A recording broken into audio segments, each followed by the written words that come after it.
أعوذ بالله من الشيطان الرجيم بسم الله الرحمن الرحيم رب اشرح لي صدري ويسر لي أمري واحلل عقدة من লিসানি ইয়াফকাহু কাওলি।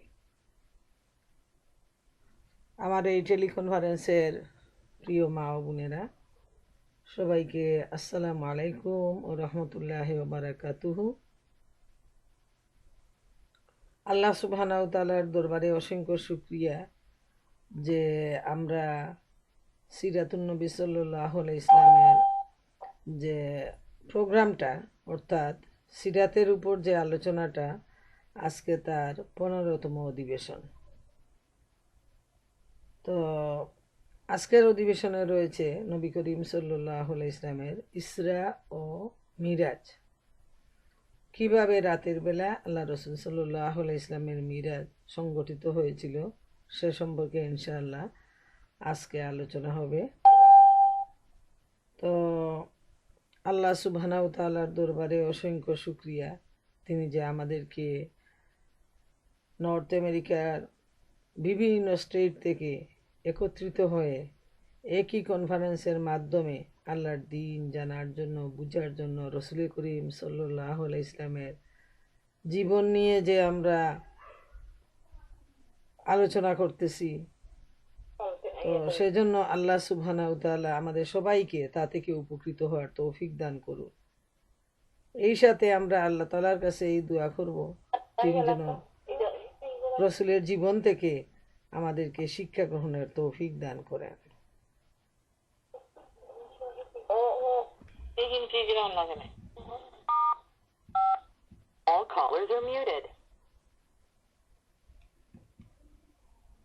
তো আজকে আমরা সিরাতের 15তম অধিবেশন শুরু করছি। আল্লাহ সুবহানাহু তাআলা আমাদের সবাইকে উপকৃত হওয়ার তৌফিক দান করুন। নবী করিম সাল্লাল্লাহু আলাইহি ওয়াসাল্লামের জীবনে যে মেরাজ সংগঠিত হয়েছিল, আমরা যে মেরাজ শব্দের সাথে পরিচিত, সেই মেরাজ হলো, শব্দের অর্থ হলো সিঁড়ি। আর মহাগ্রন্থ আল কুরআনে সিঁড়ির মাধ্যমে যে আকাশ ভ্রমণ হয়েছে সেটাই মিরাজ বলে আমাদের কাছে পরিচিত। এবং মহাগ্রন্থ আল কুরআনে সূরা বনী ইসরাঈলে এ সম্পর্কে আল্লাহ রাব্বুল আলামিন ইরশাদ করেছেন, যেখানে ইসরা শব্দ আসছে, ইসরা ও মিরাজ, যে ইসরা হলো রাত, এই ভ্রমণটা রাতের বেলা সংগঠিত হয়েছিল। তাই এই ঘটনা আলোচনা করতে আমরা সবসময় বলে থাকি যে ইসরা ও মিরাজ, যে রাতের বেলা যে আকাশ ভ্রমণ হয়েছিল রসুল করিম সাল্লাল্লাহু আলাইহি ইসলামের, সেটাকেই আমরা সংক্ষেপে মিরাজুন নবী সাল্লাল্লাহু আলাইহি ইসলাম ও বলে থাকি। এ ঘটনা প্রসঙ্গে মহাগ্রন্থ আল কুরআনে আল্লাহ সুবহানাহু তাআলা ইরশাদ করেন, বিসমিল্লাহির রহমানির রহিম,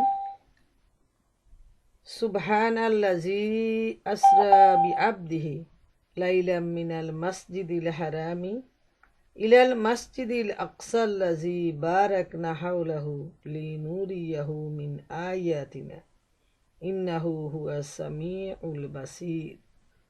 পবিত্র ও মহিমান্বিত সেই আল্লাহ তাআলা, যিনি তার এক বান্দাকে রাতের বেলায় মসজিদে হারাম থেকে মসজিদে আকসায় নিয়ে গেলেন, যার পারিপার্শ্বিকতাকে আমি বরকতপূর্ণ করে রেখেছিলাম, যেন আমি তাকে আমার দৃশ্য অদৃশ্য কিছু নিদর্শন দেখাতে পারি। মূলত সর্বশ্রোতা ও সর্বস্রষ্টা তো স্বয়ং তিনি। সুবহানাল্লাহ। আল্লাহ রাব্বুল আলামিন এই মেরাজ সম্পর্কে মহাগ্রন্থ আল কুরআনে অত্যন্ত পরিষ্কারভাবে জানিয়ে দিয়েছেন। সর্বপ্রথমেই আমরা মহান আল্লাহ তাআলার প্রশংসা করি, সুবহানাল্লাহ। তারপর আল্লাহ তাআলা বলে দিচ্ছেন যে আল্লাহ তাআলাই তার এক বান্দাকে রাতের বেলা মসজিদে হারাম থেকে মসজিদে আকসায় নিয়ে গেলেন। এবং এই রাতে এমন একটা ভ্রমণ সম্পন্ন হলো যেটা হলো খুবই বরকতময়, এবং আল্লাহ রবুল আলমিন দৃশ্য অদৃশ্য এমন কিছু নিদর্শন দেখালেন যাতে নবী করিম সাল্লাল্লাহু আলাইহি ইসলাম চাক্ষুষ সেই নিদর্শনগুলা দেখে তিনি দুনিয়ার মানুষের কাছে ফিরে এসে তার বর্ণনাটা পরিষ্কারভাবে তিনি তুলে ধরতে পারেন। আমরা দেখি যে বিভিন্ন নবীর বিভিন্নভাবে মেরাজ সংগঠিত হয়েছিল। যেমন হজরত মুসা আলাইহিস ইসলামের মেরাজ সংগঠিত হয়েছিল তুর পাহাড়ে। সেখানে আল্লাহ রব্বুল আলামিন বিশেষ একটা সময়ে তাকে ডেকে নিলেন এবং তিনি আল্লাহর পক্ষ থেকে তাকে নির্দেশ দিলেন, এবং যখন সেই মিরাকুল সাউন্ড আসলো তখন তিনি আল্লাহ রব্বুল আলামিনকে দেখতে চাইলেন, এবং আল্লাহ তাআলা তিনি বললেন, আরিনি আরিনি, যে আমি দেখতে চাই দেখতে চাই। আল্লাহ রব্বুল আলামিনের জবাবে বললেন, লান তারানি লান তারানি, তুমি আমাকে দেখতে পাবে না, তুমি আমাকে দেখতে পাবে না। যেহেতু এই পৃথিবীর কোনো সৃষ্টি আল্লাহ তাআলাকে দেখতে পাবে না, সব সৃষ্টি বলতেই তার আকার আছে, আর আল্লাহ তাআলা, আমরা এই দৃষ্টি দিয়ে আল্লাহ তাআলাকে দেখতে পাবো না। আল্লাহ তাআলাকে দেখার জায়গা হলো জান্নাত। তিনি ওয়াদা করেছেন যে যারা জান্নাতে যাবে সেই জান্নাতবাসীদেরকে তিনি দর্শন দিবেন। আর নবী করিম সাল্লাল্লাহু আলাইহি ওয়াসাল্লামের মেরাজ সংগঠিত হয়েছিল আকাশ রাজ্যে, সপ্তম আকাশের উপর, এবং সেটা একটা মিরাকুল ঘটনা।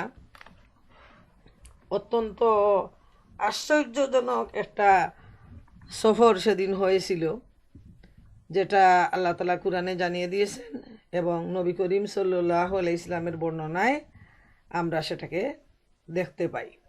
যেমন আজকে আমি আপনাদের সামনে মিশকাত শরীফ থেকে নবী করিম সাল্লাল্লাহু আলাইহি ইসলামের সেই মেরাজের ঘটনাটি আলোচনা করার চেষ্টা করব ইনশাআল্লাহ। আল্লাহ সুবহানাহু ওয়া তাআলা যতটুকু তৌফিক দান করেন। একটা দীর্ঘ হাদিসের মাধ্যমেই আমরা সেই আলোচনাকে মোটামুটি উপলব্ধি করতে পারবো। যে আনাস ইবনে মালিক রাদিয়াল্লাহু তাআলা আনহু থেকে বর্ণিত, তিনি হযরত মালিক ইবনে সাসাত রাদিয়াল্লাহু আনহু থেকে বর্ণনা করেছেন, আল্লাহর নবী সাল্লাল্লাহু আলাইহি ইসলামকে যে রাতে মিরাজ বা আকাশ ভ্রমণ করানো হয়েছিল, সেই রাতের বর্ণনা প্রসঙ্গে তিনি সাহাবীদেরকে বলেছিলেন, একদা আমি, ওটা আল্লাহ রসুলের বর্ণনা, যে একদা আমি কাবার হাতিম অংশে কাত হয়ে শুয়েছিলাম। এমন সময় হঠাৎ একজন আগন্তুক আমার কাছে এলেন এবং তিনি এ স্থান থেকে এ স্থান পর্যন্ত চিরে ফেললেন, এবং সেই জায়গাটার বর্ণনা দিলেন যে হলকুমের নিম্নভাগ থেকে নাভির উপরিভাগ পর্যন্ত বিদীর্ণ করলেন। তারপর তিনি আমার কল্ব বের করলেন। অর্থাৎ রসুল করিম সাল্লাল্লাহু আলাইহি ইসলামকে নিয়ে একজন আগন্তুক তাকে এমন সার্জারি করলেন আল্লাহ তাআলার হুকুমে, এই সার্জারির মাধ্যমে কল্বটা বের করলেন। তারপর ইমানের পরিপূর্ণ একটি স্বর্ণের তালা আমার কাছে আনা হলো। এরপর আমার কল্বকে পরিষ্কার করা হলো। তারপর তাকে ইমানে পরিপূর্ণ করে আবার পূর্বের জায়গায় রাখা হলো। এটা হলো একটা বর্ণনা, যে তার সার্জারি করে কল্ব বের করে সেটাতে ইমান পরিপূর্ণ করে আবার পরিষ্কার করে সেই কল্বটা নির্দিষ্ট জায়গায় রাখা হলো। অন্য বর্ণনায় আছে যে তারপর জমজমের পানি দ্বারা পেট ধৌত করা হলো, পরে ইমান ও হিকমাতে তাকে পরিপূর্ণ করা হলো। এই কল্বকে প্রথমে জমজমের পানি দিয়ে পুরা পেট ধৌত করা হলো, এরপর ইমান ও হিকমত দিয়ে সেই কল্পকে পরিপূর্ণ করে নির্দিষ্ট জায়গায় রেখে দেয়া হলো। এরপর তিনি বর্ণনা করে যাচ্ছেন যে খচ্চরের চেয়ে ছোট এবং গাধার চেয়ে বড় এক সাদা বর্ণের বাহন আমার সামনে উপস্থিত করা হলো। তাকে বলা হয় বুরাক। এর দৃষ্টি যতদূর যেত সেখানে এটা পা রাখত, অর্থাৎ এর পথ অতিক্রমের গতিবেগ ছিল দৃষ্টিশক্তির গতিবেগের সমান। মানে যতটুকু দেখা যায় একটা পা সেই এত দূর পর্যন্ত ফেলে সেই বুরাকটা। রাসূল সাল্লাল্লাহু আলাইহি ওয়াসাল্লাম বলেন, তারপর আমাকে ওর উপরে আরোহণ করানো হলো। এবার হযরত জিবরাইল আমাকে সঙ্গে নিয়ে ঊর্ধ্বলোকে রওনা হলেন এবং প্রথম আসমানে পৌঁছে দরজা খুলতে বললেন। জিজ্ঞেস করা হলো, আপনি কে? বললেন, আমি জিবরাইল। আবার জিজ্ঞেস করা হলো, আপনার সাথে আর কে? তিনি বললেন, রাসূল সাল্লাল্লাহু আলাইহি ওয়াসাল্লাম। আবার জিজ্ঞেস করা হলো, তাকে কি ডেকে পাঠানো হয়েছে? তিনি বললেন, হ্যাঁ। তখন বলা হলো, তার প্রতি সাদর সম্ভাষণ, তার আগমন কতই না উত্তম। এরপর দরজা খুলে দেয়া হলো। ওইটা হলো প্রথম আকাশের দরজা। যখন আমি ভিতরে পৌঁছালাম তখন সেখানে দেখতে পেলাম হযরত আদম আলাইহিসসালামকে। তার দিকে ইঙ্গিত করে জিবরাইল আলাইহিসসালাম বললেন, ইনি হলেন আপনার আদি পিতা আদম আলাইহিসসালাম, তাকে সালাম করুন। তখন আমি তাকে সালাম করলাম। তিনি সালামের জবাব দিয়ে বললেন, নেকগার পুত্র ও নেকগার নবীর প্রতি সাদর সম্ভাষণ। যে হযরত আদম আলাইহিসসালাম তাকে মোস্ট ওয়েলকাম জানালেন নবী হিসাবে আর সন্তান হিসাবে। তারপর হযরত জিবরাইল আমাকে নিয়ে আরো ঊর্ধ্বে আরোহণ করলেন এবং দ্বিতীয় আসমানে পৌঁছে দরজা খুলতে বললেন। এখানেও একই অবস্থা।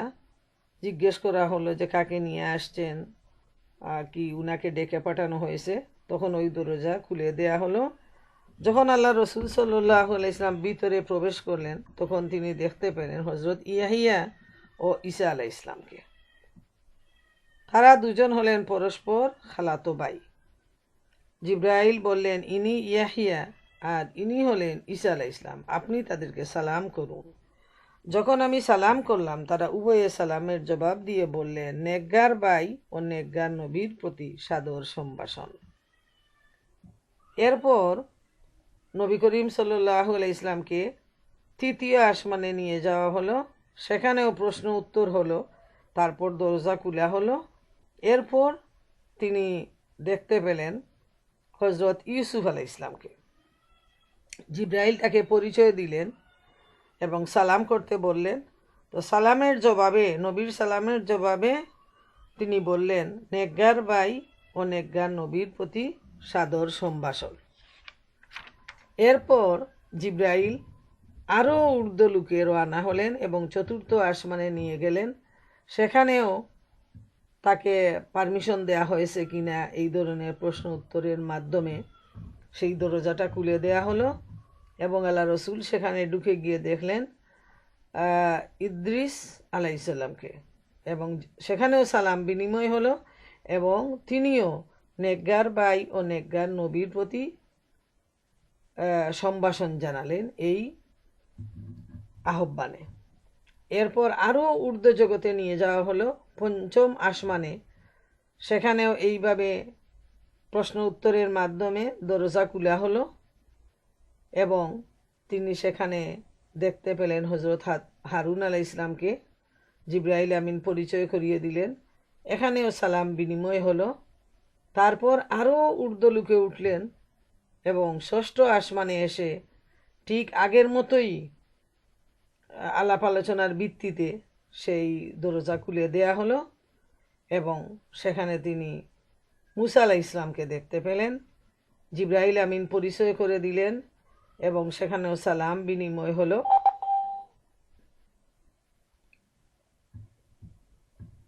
তারপর হযরত মুসা আলাইহিসসালাম সম্ভাষণ জানালেন এবং তিনি কেঁদে ফেললেন।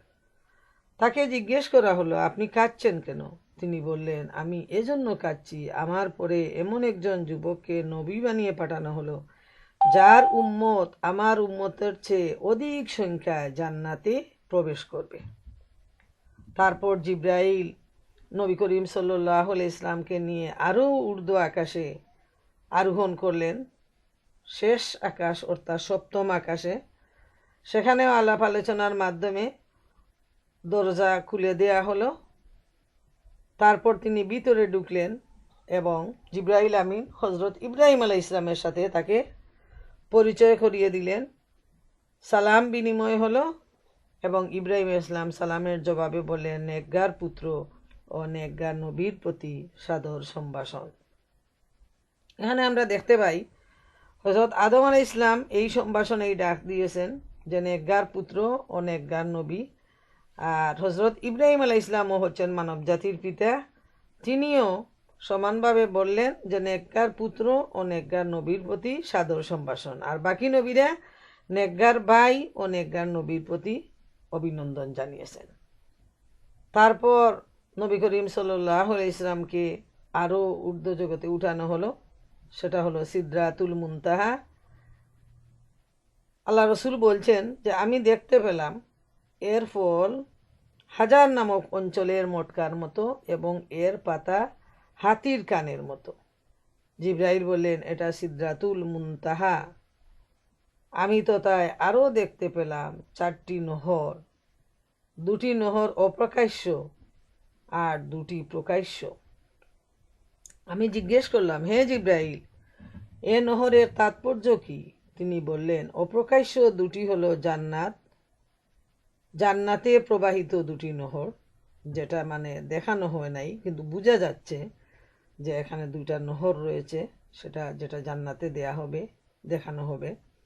আর প্রকাশ্য 2টি হলো মিশরের নীল নদ এবং ইরাকের ফুরাত নদী। তারপর আমাকে বাইতুল মামুর দেখানো হলো। তারপর আমার সামনে হাজির করা হলো 1 পাত্র মদ, 1 পাত্র দুধ, 1 পাত্র মধু। এর মধ্য থেকে আমি দুধ গ্রহণ করলাম, এটা পান করলাম। তখন জিব্রাইল বললেন, এটা ফিতরতের নিদর্শন, স্বভাব ধর্মের নিদর্শন। আপনি এবং আপনার উম্মত এর উপর প্রতিষ্ঠিত থাকবেন। তাইলে আমরা দেখতে পাই 7 আসমানের উপর রয়েছে সিদরাতুল মুনতাহা এবং এটা হলো বাউন্ডারি। সিদরাতুল মুনতাহা হলো শেষ অবস্থান এবং সেখানে একটা গাছ আছে যেটাকে অন্যান্য জায়গায় কুল বৃক্ষ বলা হয়েছে। তো এই বৃক্ষের বর্ণনা দিছেন যে এর ফল হাজার নামক অঞ্চলের মটকার মতো আর পাতা হাতির কানের মতো। আর সেখানে আল্লাহ রসুল সাল্লাল্লাহু আলাইহি ওয়াসাল্লাম 4টা নহর দেখলেন, 2টা অপ্রকাশ্য যেগুলো জান্নাতে দেখানো হবে, আর 2টা প্রকাশ্য নীল নদ এবং ফুরাত নদ। তারপর আল্লাহ রসুল সাল্লাল্লাহু আলাইহি ওয়াসাল্লামকে আরও সামনে এগিয়ে গেলেন এবং তাকে যে উপহারটা দেয়া হলো সেটা হলো দৈনিক 50 ওয়াক্ত নামাজ। নবী করিম সাল্লাল্লাহু আলাইহি ইসলামের উম্মতের জন্য ফরজ করা হলো। এরপর ফিরে যাওয়ার পালা এই হাদিস অনুযায়ী। তখন তিনি ফিরে আসবেন। এ সময়ে মুসা আলাইহিস সালামের সামনে দিয়ে তিনি আসতেন।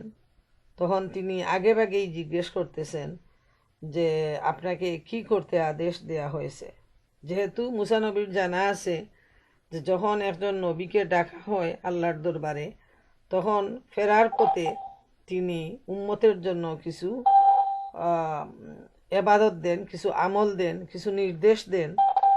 তো নবী করিম সাল্লাল্লাহু আলাইহি ইসলামকেও যখন আল্লাহ তাআলা ডেকে পাঠিয়েছেন, তখন তাকে নিশ্চয় তার উম্মতের জন্য কিছু উপহার দিয়েছেন এবাদত হিসাবে এবং কিছু নির্দেশ দিয়েছেন। তো আল্লাহ রসুল সাল্লাল্লাহু আলাইহি ওয়াসাল্লাম বললেন যে দৈনিক 50 ওয়াক্ত নামাজের আদেশ করা হয়েছে। তখন মুসা আলাইহিস সালাম বললেন, আপনার উম্মত দৈনিক 50 ওয়াক্ত নামাজ সম্পাদনে সক্ষম হবে না। আল্লাহর কসম, আপনার আগে আমি বনী ইসরাইলের লোকদের পরীক্ষা করে দেখেছি এবং বনী ইসরাইলদের হেদায়েতের জন্য আমি যথাসাধ্য পরিশ্রম করেছি। অতএব সেই অভিজ্ঞতার আলোকে আপনাকে বলছি, আপনি আপনার রবের কাছে ফিরে যান এবং আপনার উম্মতের পক্ষে নামাজ আরও কম করার আবেদন করুন। তখন নবী করিম সাল্লাল্লাহু আলাইহি ইসলাম ফিরে গেলেন এবং আল্লাহর কাছে প্রার্থনা জানালে তিনি 10 ওয়াক্ত নামাজ কমিয়ে দিলেন। আবার ফিরে আসলেন আল্লাহ রসুল। আবার মুসা আলাইহিস সালাম বললেন যে আপনার উম্মত এই নামাজও আদায় করতে পারবে না, আপনি আবার ফিরে যান।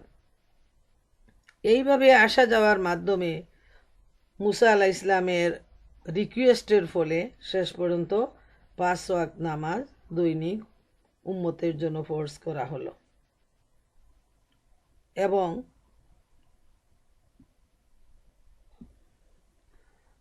আল্লাহ রবুল আলমিনের পক্ষ থেকে এটাও জানিয়ে দেয়া হলো যে এই 5 ওয়াক্তের নামাজ পালনের মাধ্যমে 50 ওয়াক্ত নামাজের সওয়াব দেয়া হবে। এটা বুখারী ও মুসলিম শরীফে এই হাদিসটি রয়েছে। প্রিয় বোনেরা আমার, এই দীর্ঘ হাদিস থেকে আমরা যে বিষয়টি বুঝতে পারলাম যে নবী করিম সাল্লাল্লাহু আলাইহি ইসলামের যে ঊর্ধ্ব জগতে যাওয়ার যে ইতিহাসটা, সেটা এখান থেকে আমরা মোটামুটি বুঝতে পারলাম। তবে বিভিন্ন হাদিসে একটু হেরফের করে বলা হয়েছে। এখানে প্রথমেই বুরাকের মাধ্যমে ঊর্ধ্ব জগতে নিয়ে যাওয়ার ঘটনা আসছে। অন্য হাদিসে বুরাকের মাধ্যমে বাইতুল মুকাদ্দাস যাওয়ার ঘটনা আসছে এবং আমরা সেই হাদিসটাও একটু আমরা বাড়তি যে অংশটুকু বাকি রয়েছে সেটা আমরা অন্য হাদিস থেকে জেনে নেই। এখানে হযরত আনাস রাদিয়াল্লাহু তাআলা আনহু বর্ণনা করেছেন যে রসুল করিম সাল্লাল্লাহু আলাইহি ইসলাম বলেছেন, আমার সামনে বুরাক হাজির করা হলো, তারপর তাতে আরোহণ করে বাইতুল মুকাদ্দাসে এসে পৌঁছাল এবং অন্যান্য নবীগণ যে স্থানে নিজেদের সোয়ারি বাঁধতেন আমিও আমার বাহনকে তোতায় বাঁধলাম।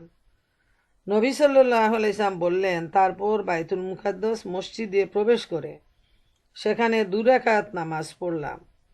তারপর মসজিদ থেকে বাইরে এলাম, তখন হযরত জিবরাইল আমার কাছে 1 পাত্র মদ ও 1 পাত্র দুধ নিয়ে এলেন। আমি দুধের পাত্রটি গ্রহণ করলাম। তখন জিবরাইল বললেন, আপনি ফেতরত অর্থাৎ স্বভাব ধর্ম ইসলাম গ্রহণ করেছেন। এরপর জিবরাইল আমিন আমাকে আসমানের দিকে নিয়ে চললেন। তো আমরা এখান থেকে যেটা বাকি অংশটুকু পূর্ববর্তী হাদিসে যেভাবে বর্ণনা আসছে ঠিক সেভাবেই রয়েছে। এরপর আমরা দেখি যে আরেকটা বাড়তি অংশ অন্য হাদিসে রয়েছে, যেমন প্রথম আসমানে আরোহণ করে আল্লাহ রসুল সাল্লাল্লাহু আলাইহি ওয়াসাল্লাম বলছেন যে আমি দেখলাম তথায় এক ব্যক্তি বসে আছেন, তার ডান পাশে বহু মানবাকৃতি এবং তার বাম পাশে অনেক মানবাকৃতি। তিনি ডান দিকে তাকালে হাসেন এবং যখন বাম দিকে তাকান তখন খাদেন। তিনি বলেন, কুশামদেদ হে নেককার নবী, হে পুণ্যবান সন্তান। আমি জিবরিলকে জিজ্ঞেস করলাম, ইনি কে? বললেন, ইনি হযরত আদম আলাইহিস সালাম। ডানে ও বামে এগুলো তার সন্তানের রূপসমূহ। ডান দিকের এগুলো বেহেশতি এবং বাম দিকের গুলো দুজকি।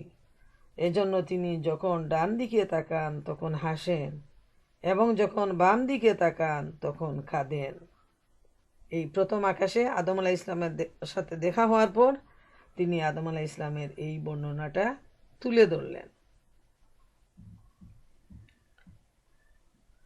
এরপর যখন নবী করিম সাল্লাল্লাহু আলাইহি ওয়াসাল্লাম সিদরাতুল মুনতাহার যে বর্ণনাটা দিছেন সেটা আব্দুল্লাহ ইবনে মাসউদ রাদিয়াল্লাহু তাআলা আনহু বর্ণিত এই হাদিসে আমরা দেখি যে রাতে রসুল করিম সাল্লাল্লাহু আলাইহি ওয়াসাল্লামকে ভ্রমণ করানো হয় তাকে সিদরাতুল মুনতাহায় পৌঁছানো হয়েছে।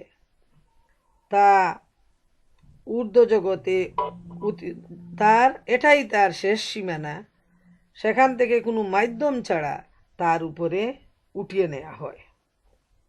ফেরেশতাগণ সে এত ঊর্ধ্বে উঠতে পারেন না, আর ঊর্ধ্ব জগৎ থেকে যা কিছু অবতরণ করা হয় তাহা সেই স্থান পর্যন্ত পৌঁছে এবং সেখান থেকে গ্রহণ করা হয়।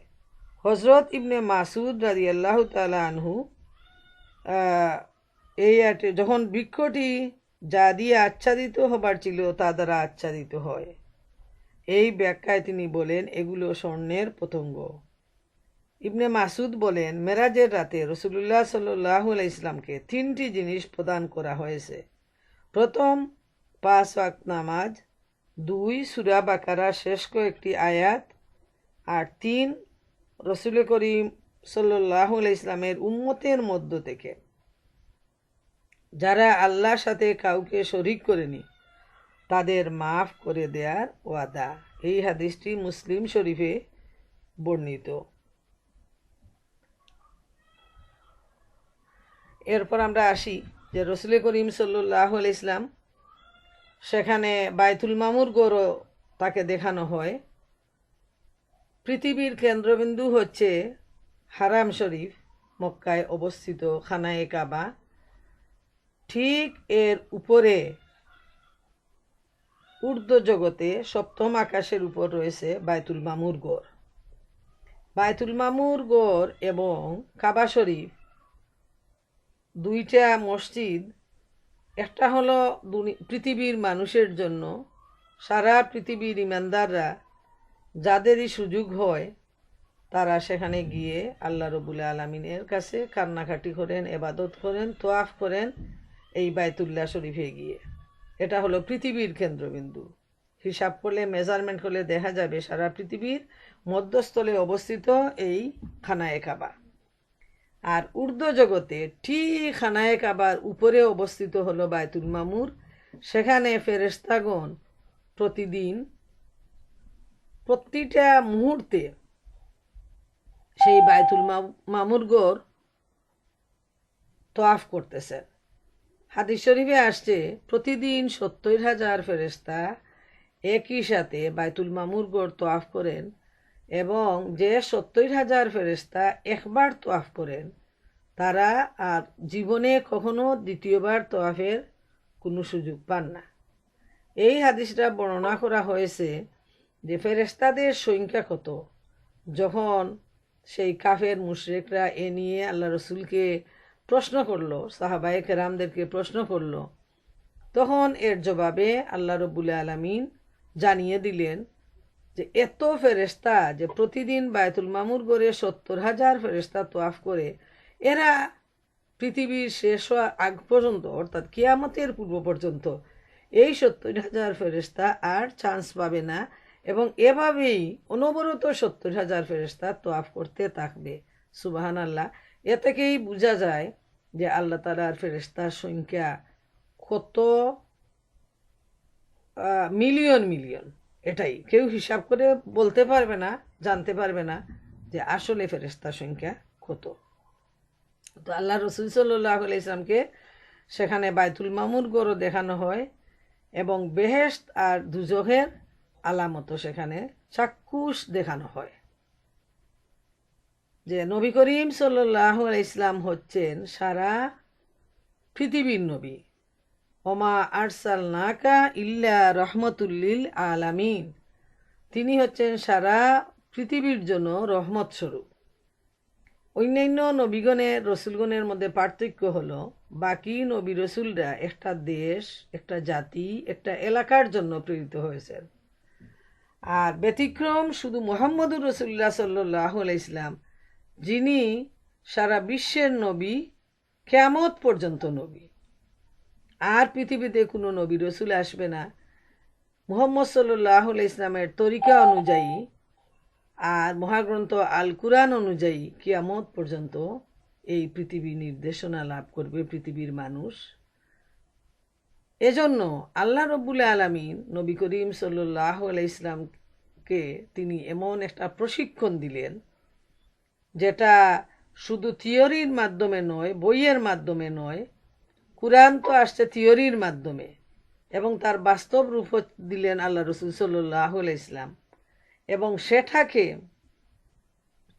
প্র্যাকটিক্যাল অভিজ্ঞতার মাধ্যমে দেখানোর জন্য স্বয়ং আল্লাহ রব্বুল আলামিন তাকে ঊর্ধ্ব জগতে নিয়ে গেলেন এবং দুনিয়ার মানুষকে সাবধান করার জন্য তিনি যে জাহান্নামের কথা তুলে ধরেন, সেই জাহান্নামটা চাক্ষুষ আল্লাহ রসুলকে তিনি দেখায় দিলেন এবং যে জান্নাতে সুসংবাদ বাণী তিনি মানুষের কাছে পেশ করেন, দাওয়াত দেন যে জান্নাতের, যারা আল্লাহ এবং আল্লাহ রসুলকে মানবে এবং সে অনুযায়ী জীবনযাপন করবে, আনুগত্য করবে, তাদের জন্য রয়েছে নিয়ামতে পরিপূর্ণ জান্নাত।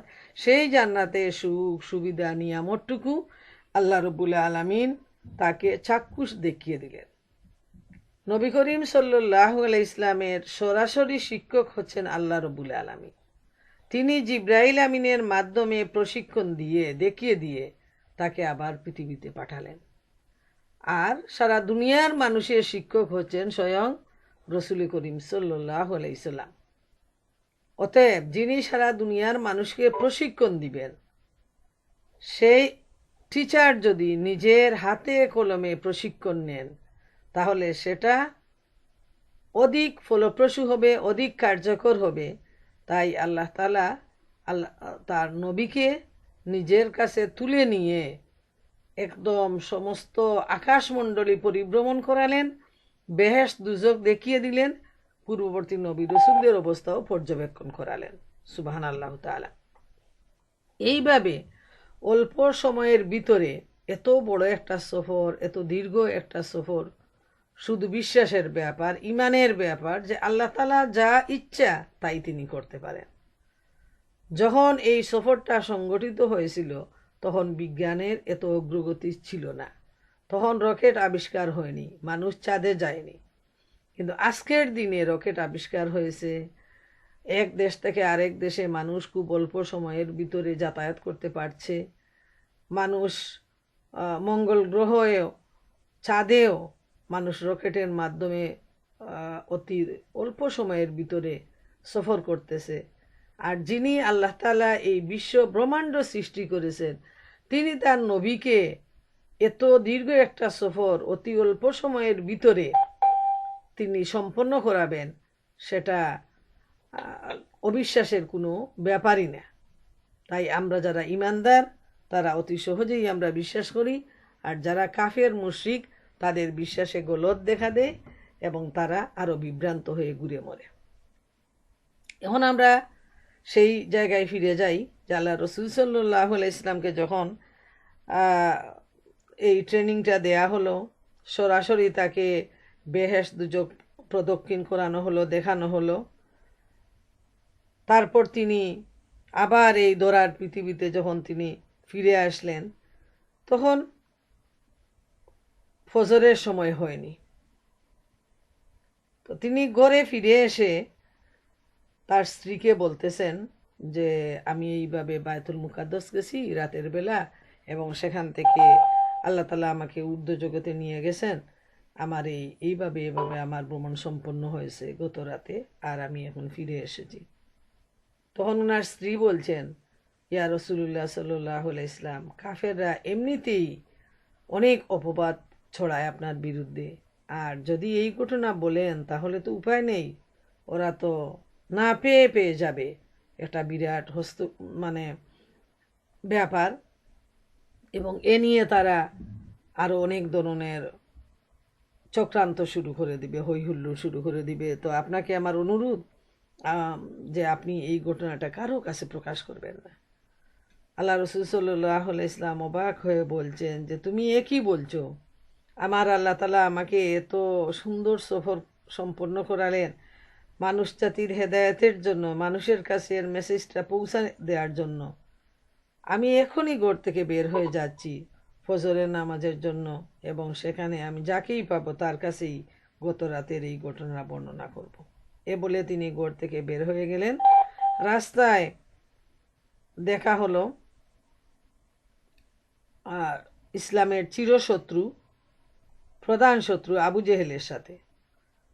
সে দেখেই বলল, কি মুহাম্মদ, কি ব্যাপার? খুব একটা ব্যঙ্গাত্মক ভাবে, যে তোমার কাছে কি কোনো শয়তান আসছে গত রাতে, তোমাকে নতুন কোনো খবর আছে নাকি? আল্লাহ রসুল সাল্লাল্লাহু আলাইহি ওয়াসাল্লাম জবাবে বলেন, হ্যাঁ আছেই তো, গত রাতে তো আমি বায়তুল মুকাদ্দাস সফর করে আসছি। সে অবাক বিষয়ে বলল, কি বললে? 6 মাসের রাস্তা, এক রাতে ফিরে আসছো? তুমি কি সবার সামনে বলতে পারবে? কেন পারবো না? যে ঠিক আছে, কাবা করে যাও, আমিও আসতেছি। তার পরবর্তী আসছেন হজরত আবু বকর রাদিয়াল্লাহু তাআলা আনহু। যেহেতু বর্তমান কাবাগরের চতুর্দিকে যে মসজিদ যেটা আছে উঁচু অবস্থানে, সেই পাহাড়ের চতুর্দিকে ছিল আবু লাহাবের বাড়ি, আবু জেহেলের বাড়ি, হজরত আবু বকর, মুহাম্মদ সাল্লাল্লাহু আলাইহি ইসলাম, তারপর আবু লাহাব, সবার গড় বাড়ি ছিল। এবং মুসলমান কাফের মুশরিক নির্বিশেষে সবার এবাদতের জায়গা ছিল এই খানায়ে কাবা। মুসলমানরা যেমন এক আল্লাহর এবাদত করতেন এবং সেখানে তোয়াফ করতেন, ঠিক তেমনি কাফেররা অনেক পূর্ব থেকেই তাদের মূর্তি রাখত এই গড়ে এবং তারা এই গড়ে তোয়াফ করত। তো সবাই সেখানেই চলে আসতো যার যার উদ্দেশ্য নিয়ে। তখন আবু বকরকে দেখেই আবু জেহেল বলতেছে, শুনছো তোমার বন্ধুর কথা, যে কি হয়েছে? যে এক রাতে নাকি তিনি বায়তুল মুকাদ্দাস সফর করে আসছেন, তুমি কি বিশ্বাস করো? আবু জেহেলের উদ্দেশ্য হলো যে আল্লাহ রসুলের সবচেয়ে বিশ্বস্ত বন্ধু আবু বকর, তাকে যদি ফিরানো যায় তাইলে মানে একটা কাজের মতো কাজ হবে। আবু বকর রাদিয়াল্লাহু তাআলা আনহু শুনে বললেন, আমার সঙ্গে যদি বলে থাকেন তাহলে তো বিশ্বাস করব। এই বলে তিনি চলে আসলেন কাবাগরে। পিছনে পিছনে আবু জেহেলও আসলো, আরও অনেক হুমরা চুমরা নেতারাও চলে আসছেন ইতিমধ্যে। তখন তারা মেরাজের ঘটনাবলী সম্পর্কে তারা প্রশ্ন তুলল। এ প্রসঙ্গে যে হাদিসটা হযরত আবু হুরায়রা রাদিয়াল্লাহু তাআলা আনহু বর্ণনা করেছেন, সেটা আমি আপনাদের সামনে তুলে ধরছি। মুসলিম শরীফের হাদিস, যে রসুল করিম সাল্লাল্লাহু আলাইহি ইসলাম বলেছেন যে কুরাইশের লোকেরা আমাকে আমার মেরাজের ঘটনাবলী সম্পর্কে জিজ্ঞেস করছিল। তারা আমাকে বাইতুল মুকাদ্দাস সম্পর্কে এমন কিছু প্রশ্ন করল যাহা আমার স্মরণে ছিল না। ফলে আমি এমন অস্থির হয়ে পড়লাম যে এর আগে অনুরূপ অস্থির আর কখনো হইনি। তখন আল্লাহ তাআলা বাইতুল মুকাদ্দাসকে আমার সামনে উপস্থিত করে দিলেন। ফলে আমি এর দিকে চেয়ে রইলাম এবং তারা যে কোনো বিষয়ে আমাকে প্রশ্ন করত, আমি এটা দেখে উত্তর দিতে থাকলাম। আর আমি মেরাজের রাতে নিজেকে নবীদের এক জামাতের মধ্যে দেখতে পেলাম। যখন দেখি হযরত মুসা আলাইহিস ইসলাম দাঁড়িয়ে নামাজ পড়ছে, তিনি একজন মধ্যম লোকদের চেয়ে সামান্য লম্বা, মনে হলো যেন ইয়ামান দেশের সানুয়া গোত্রের লোক। আর হযরত ঈসা আলাইহিস ইসলামকে দাঁড়িয়ে নামাজ পড়তে দেখলাম। লোকদের মধ্যে উরওয়া ইবনে মাসউদ সাকাফি হলেন তার অধিক সদৃশ্য। আবার হযরত ঈসা আলাইহিস ইসলামকে দাঁড়ানো অবস্থায় নামাজ পড়তে দেখলাম। লোকদের মধ্যে তোমাদের সঙ্গী অর্থাৎ রাসূল সাল্লাল্লাহু আলাইহি ইসলাম নিজেই তার নিকটতম সাদৃশ্য। ইত্যবসরে নামাজের সময় হলো, আমি নামাজে তাদের ইমামতি করলাম। তারপর যখন আমি নামাজ শেষ করলাম, তখন কেহ আমাকে বললেন, হে মুহাম্মদ, ইনি হলেন দুজখের দ্বাররক্ষী মালিক, তাকে সালাম করুন। রাসূল সাল্লাল্লাহু আলাইহি ওয়াসাল্লাম বলেন, আমি তার দিকে তাকাতেই তিনি আমাকে আগেই সালাম দিলেন। তাইলে এই হাদিস থেকে আমরা কাফেররা জব্দ করার জন্য সবাই এসে বসলো আল্লাহ রসুল সাল্লাল্লাহু আলাইহি ওয়াসাল্লামকে ঘেরাও করে, এবং যারা চতুর্পার্শ্বে ছিল এর মধ্যে হযরত আবু বকর এবং আরও কিছু লোক ছিল যারা বাইতুল মুকাদ্দাস সফর করে আসছেন। তো হযরত আবু বকর রাদিয়াল্লাহু তাআলা আনহু আল্লাহ রসুলকে বলছেন, ইয়া রাসূলুল্লাহ সাল্লাল্লাহু আলাইহি ইসলাম, আপনি বলে যান বাইতুল মুকাদ্দাস আমি সফর করে আসছি, আমার জানা আছে।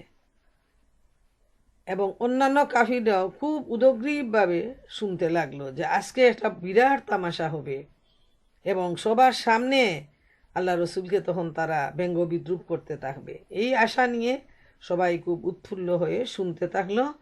এবং রসুল করিম সাল্লাল্লাহু আলাইহি ওয়াসাল্লামকে যখন তারা প্রশ্ন করতেছে বিভিন্ন জন বিভিন্নভাবে, তখন তার সামনে কাবাগরকে বাইতুল মুকাদ্দাসকে এমনভাবে তুলে ধরা হয়েছে যে তিনি একটার পর একটা প্রশ্নের উত্তর দিতে শুরু করলেন এবং অত্যন্ত সুন্দরভাবে নিপুণভাবে তিনি বলতে থাকলেন যে সেখানে কেউ কোনো প্রশ্ন করতে পারলো না এবং ভুল ধরতে পারলো না।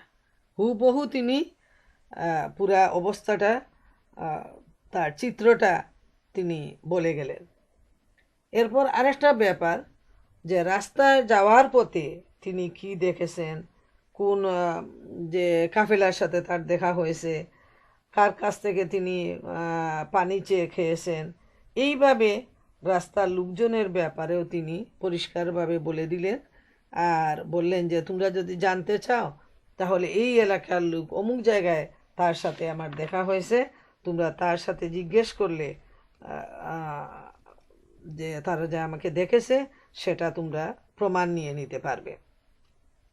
এরপর আমরা দেখি আর একটা ব্যাপার, যে আল্লাহ রসুল সাল্লাল্লাহু আলাইহি ইসলামকে যখন দুজক দেখানো হলো তখন একদল লোক ছিল যারা উপুড় হয়ে আছে এবং তাদের পেটের ভিতর সাপ কিলবিল করতেছে এবং ওটা বাইরে থেকে এত পরিষ্কারভাবে দেখা যাচ্ছে যে ওই লোকগুলো পেটের ভারে ওরা নড়তে পারতেছে না, যেভাবে সেজদা করতে হয় ঠিক ওই ধরনের উপুড় হয়ে তারা আছে।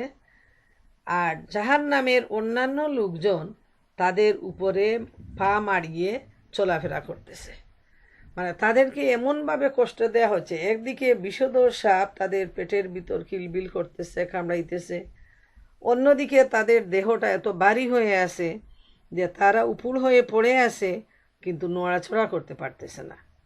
এই অবস্থায় অন্য লোকজন তাদেরকে মারিয়ে মারিয়ে যাচ্ছে। ওটা হলো তাদের জন্য আলাদা একটা শাস্তি এবং ওটা তাদের জন্য সব মানে একটা ইনসাল্ট। আল্লাহ রসুল সাল্লাল্লাহু আলাইহি ওয়াসাল্লাম অবাক হয়ে জিজ্ঞেস করলেন যে কোন বদ আমলের বিনিময়ে এই লোকগুলোকে এত কঠিন শাস্তি দেওয়া হচ্ছে। তখন জিবরাইল আমিন বললেন, এরা হলো সুদখোর। দুনিয়ার জীবনে তারা কোনো পরোয়া না করে সুদের উপর নির্ভর করত, যেটা আমরা বর্তমান সময়ে দেখতে পাই। মানুষের বাড়ি গাড়ি ফার্নিচার সব কিছু অডেল টাকা দিয়ে তারা ইন্টারেস্টের ভিত্তিতে কিনতেছে, হ্যাঁ, এবং এভাবেই দুনিয়া থেকে তারা বিদায় নিয়ে যাচ্ছে কোনো পরিশোধ ছাড়াই। ওটা তো পরিশোধ হওয়ার মতো নয়, এবং পরিশোধ করলেও সুদের উপর যাদের লেনদেন তাদের ব্যাপারে কোরআনেও আসছে যে তাদের কঠিন শাস্তির ব্যাপার, হাদিস শরীফেও আসছে, এবং এটা চাক্ষুষ দেখে আসছেন আল্লাহ রসুল সাল্লাল্লাহু আলাইহি ওয়াসাল্লাম যে যারা সুদের উপর এইভাবে জীবনযাপন করে তাদেরকে কঠিন শাস্তি দেয়া হবে। একদিকে দুজখের আগুন, অন্যদিকে বিষধর সাপের দংশন, তার উপর মানুষের পা মারিয়ে যাওয়া, একটার পর একটা কষ্ট তাদেরকে দেয়া হবে। আল্লাহ তাআলা যেন মাফ করেন। আরেকটা ব্যাপার আল্লাহ রসুল সাল্লাল্লাহু আলাইহি ওয়াসাল্লাম বর্ণনা করেছেন, সেটা হলো যারা জিনা বেবিচার করে তাদের যে এত দুজখের আগুন, তারপর তাদেরকে দেয়া হবে সুন্দর মানে ডিশ ভর্তি তরতাজা খাবার, মাংস, অন্যদিকে খুব পচা দুর্গন্ধযুক্ত মাংস। ওই লোকগুলো ভালো খাবার রেখে ওই দুর্গন্ধযুক্ত খাবারটা, যেটা নাকের কাছেও নেওয়া যাবে না, সেটা উঠায় উঠায় মুখে দেবে। আল্লাহর নবী অবাক হয়ে জিবরাইল আমিনকে জিজ্ঞেস করবেন যে এর কারণটা কি। তখন তিনি বলবেন, এই লোকগুলোর হালাল সুযোগ থাকার পরও, নিজেদের স্ত্রী থাকার পরও এরা ওইদিকে ভ্রুক্ষেপ না করে, বরং ওইদিকে ভ্রুক্ষেপ করে তারা বরং হারাম উপায়ে তারা মানে জিনা বেবিচার করেছে। এজন্য তাদেরকে মানে আলাদাভাবে এই শাস্তিটা দেয়া হচ্ছে। এইভাবে ভিন্ন ভিন্নভাবে কঠিন কঠিন শাস্তি বিবরণ বিভিন্ন হাদিসে আসছে।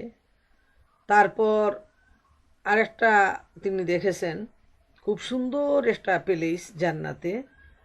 তো তিনি জিজ্ঞেস করলেন যে এত সুন্দর ওটা কার? তো বলা হলো যে ওটা হযরত ওমর রাদিয়াল্লাহু তাআলা আনহুর।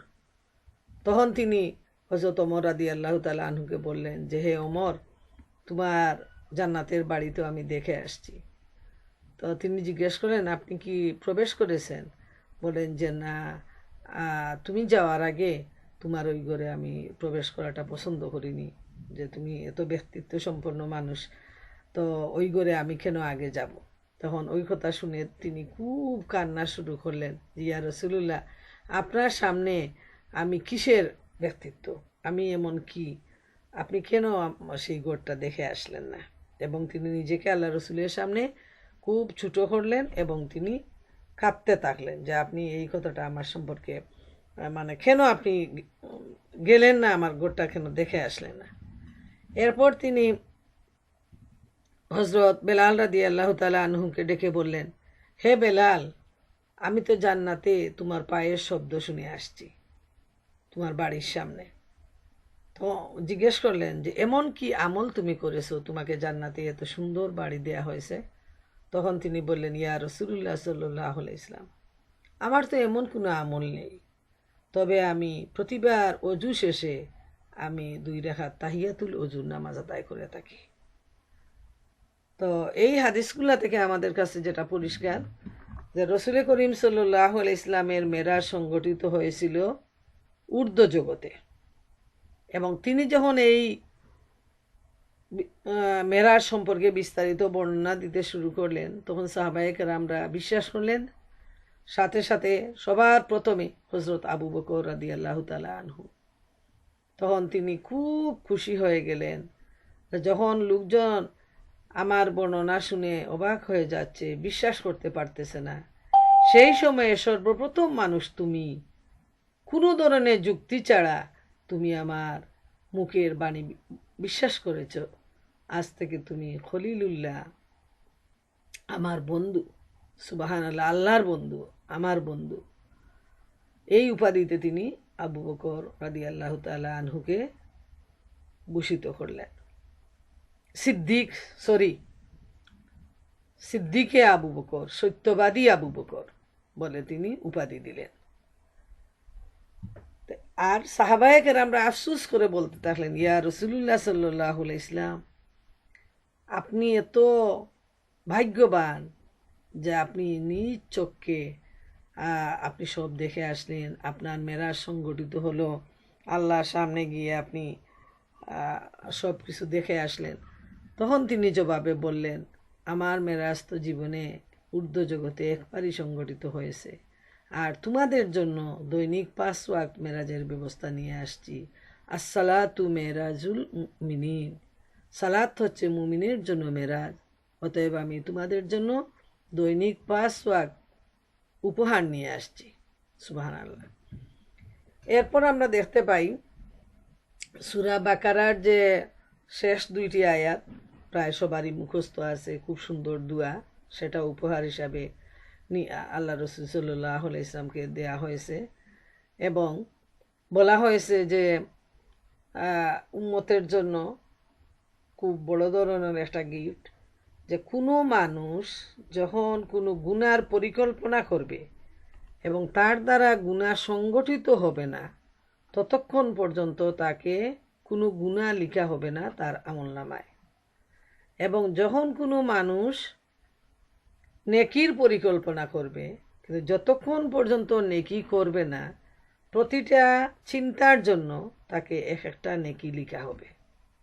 এবং সেই মানুষটি যখন অ্যাকশন নিবে, কাজটা করে ফেলবে, তখন সেই কাজের জন্য তাকে 1 থেকে 10 গুণ এবং তারও ঊর্ধ্বে তার আমল অনুযায়ী তাকে সওয়াব দেয়া হবে, তার আমলনামায় সওয়াব লেখা হবে। এখানে চিন্তা করা প্রয়োজন যে আল্লাহ সুবহানাহু ওয়া তাআলা তার বান্দার প্রতি কতটুকু মেহেরবান, যে নেক কাজে করলে অনেক গুণ পুরস্কার, আর শুধু চিন্তা করলেও সে বঞ্চিত হয় না, ভালো কাজের চিন্তার জন্য তাকে পুরস্কৃত করা হয়।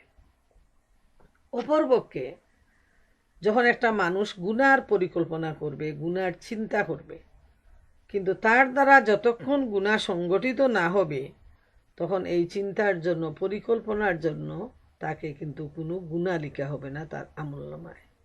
এটা হচ্ছে বান্দার প্রতি আল্লাহ সুবহানাহু ওয়া তাআলার সবচেয়ে বড় দয়া এবং মেহেরবানি যে আল্লাহ রব্বুল আলামিন তার বান্দাদেরকে এত বেশি সুযোগ দেন যাতে তিনি মাফ করে দেন। এই যে সুযোগটা আল্লাহ সুবহানাহু তাআলা সব সময় খুঁজতে থাকেন যে বান্দাকে কিভাবে তিনি মাফ করে দিবেন। এটাই হলো আল্লাহ তাআলার ইচ্ছা যে কোনো না কোনো সুযোগে আল্লাহ রব্বুল আলামিন তার বান্দাকে যেন মাফ করে দেন। এই সুযোগটা আল্লাহ তাআলা সব সময় খুঁজতে থাকেন। তাই আমরা এখানে দেখতে পাই যে আল্লাহ সুবহানাহু তাআলা নবী করিম সাল্লাল্লাহু আলাইহি ইসলামকে যখন ঊর্ধ্ব জগতে নিয়ে গেলেন, এটা হলো সবচেয়ে বড় একটা মুজেজা যে এত অল্প সময়ের ভিতরে এত দূরত্বে একটা সফর, এত অল্প সময়ে এত কিছু দেখানো, তো এটা ইমানের ব্যাপার, বিশ্বাসের ব্যাপার। এবং হযরত আবু বকর রাদিয়াল্লাহু তাআলা আনহু সাথে সাথেই বিশ্বাস করলেন এবং তিনি সিদ্দিক উপাধি লাভ করলেন। অন্যান্য মুসলমানরাও বিশ্বাস করলেন। আর কাফেররা বিশ্বাসও করল না, আবার তারা কোনো ধরনের কোনো খুঁত সৃষ্টি করতে পারল না। তারপরও তারা এ নিয়ে ব্যঙ্গ বিদ্রুপ করতে শুরু করলো। এটা হলো যারা অবিশ্বাসী, তাদের যে আল্লাহ তাআলা যে তাদের ভিতরটাকে অন্ধ করে দিয়েছেন, সত্য তাদের কাছে দিবালুকের মতো স্পষ্ট হওয়ার পরও তারা সত্য থেকে বিরত থাকে, তারা ঈমান থেকে বঞ্চিত থাকে, তাদের হৃদয় হলো তালাবদ্ধ। তাই এত দূর ঘটনা তাদের সামনে সংগঠিত হওয়ার পরও সেই হতভাগ্যের দল বিশ্বাস করতে পারল না। তারা বরং আরও ব্যঙ্গ বিদ্রুপ করতে শুরু করলো নবী করিম সাল্লাল্লাহু আলাইহি ইসলামকে। মনে রাখা প্রয়োজন, এই মেরাজের ঘটনায় মধ্যে আলাদা কোনো আমলের প্রয়োজন নেই। আমরা দেখি নাই যে বাকি জীবন নবী করিম সাল্লাল্লাহু আলাইহি ইসলাম বেঁচে ছিলেন, কিন্তু কোনো দিন এই মেরাজ নিয়ে কোনো ধরনের আমল তিনি করেন নাই, সাহাবায়ে কেরামদেরকেও করার জন্য বলেন নাই। কোনো রোজা রাখারও কোনো দলিল কোথাও পাওয়া যায় নাই। আলাদা কোনো নামাজ বা নফল রোজা রাখার কোনো দলিল, কোনো রেফারেন্স কোথাও পাওয়া যায় নাই। মহাগ্রন্থ আল কুরআনে এই মেরাজের ঘটনা বর্ণনা করা হয়েছে। আল হাদিসে অসংখ্য হাদিস ছড়িয়ে রয়েছে, কিন্তু বিশেষভাবে এই দিনটাকে অবজার্ভ করার, পালন করার বা কোনো ধরনের আমল করার কোনো রেফারেন্স, কোনো দলিল কোথাও নাই। শুধুমাত্র এইটাই আল্লাহ রসুল সাল্লাল্লাহু আলাইহি ওয়াসাল্লাম করতেন যে যখন রজব মাস আসতো তিনি আল্লাহ তাআলার কাছে দোয়া চাইতেন। ওই মাস থেকে শারীরিকভাবে প্রস্তুতি নিতেন, মানসিকভাবে প্রস্তুতি নিতেন, যাতে পবিত্র রমজান শরীফে শারীরিক সুস্থতার সাথে মানসিক শান্তির সাথে যেন এই রমজান মাসের রোজা আদায় আমরা করতে পারি এবং এর মাধ্যমে আমাদের নিজেদের জীবনে সমস্ত গুনাহখাতা মাফ করায় নিতে পারি। এটা হলো রমজানের বদৌলতে, রমজানকে সামনে রেখে এই শারীরিক আর মানসিক প্রস্তুতি।